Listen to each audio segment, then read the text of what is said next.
তোমরা সবাই কেমন আছো? তো বন্ধুরা আশা করি সবাই ভালো আছো। বন্ধুরা আমারও শরীরটা ভালো নেই, আমিও ভিডিও দিচ্ছি করে লেট হয়ে যাচ্ছে, কিন্তু জ্বরে আমাকে ছাড়ছে না। অনেক ডক্টর দেখাচ্ছি, তাও আমাকে জ্বরে আক্রমণ করে রেখেছে, জ্বরে আমাকে ছাড়ছে না। তো বন্ধুরা এখানে আমি শিং মাছ নিয়েছি কলা দিয়ে ঝোল করবো বলে, এখানে কলা আর আলু কেটে রেখেছি এই যে।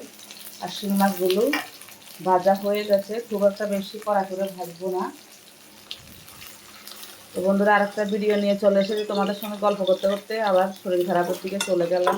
আমায় একটু সাপোর্ট করো বন্ধুরা, লং ভিডিও দেখার অবশ্যই অনুরোধ রইল। তা আমি মাছগুলো তুলে ফেললাম তোমাদের সঙ্গে গল্প করতে করতে। আমি হালকা পাতলা করব, আমার লিভারের একটু প্রবলেম আছে বন্ধুরা, তার জন্য আমি একটু কালো জিরা ফোড়ন দিয়ে দিলাম। আমি আর নতুন করে কোনো তেল দেব না, কালো জিরা ফোড়ন দিয়ে দিলাম। আলু আর কলাগুলো দিয়ে দিলাম।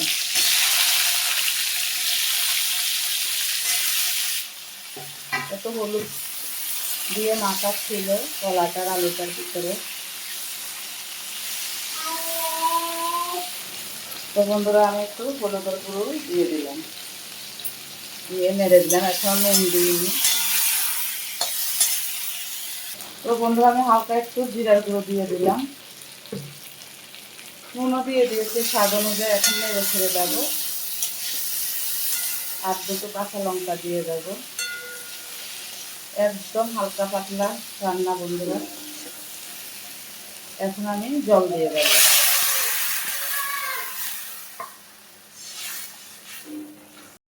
তো বন্ধুরা ঝোলটা ফুটে উঠেছে, এখন আমি মাছগুলো সব দিয়ে দেব।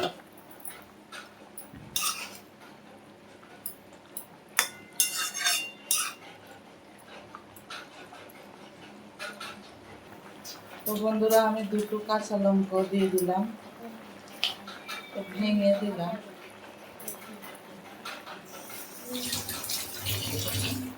আর একটু গোলমরিচের গুঁড়ো দিয়ে দিয়েছি, তোমাদেরকে দেখাইনি, আমি একটু দিয়ে দিয়েছি।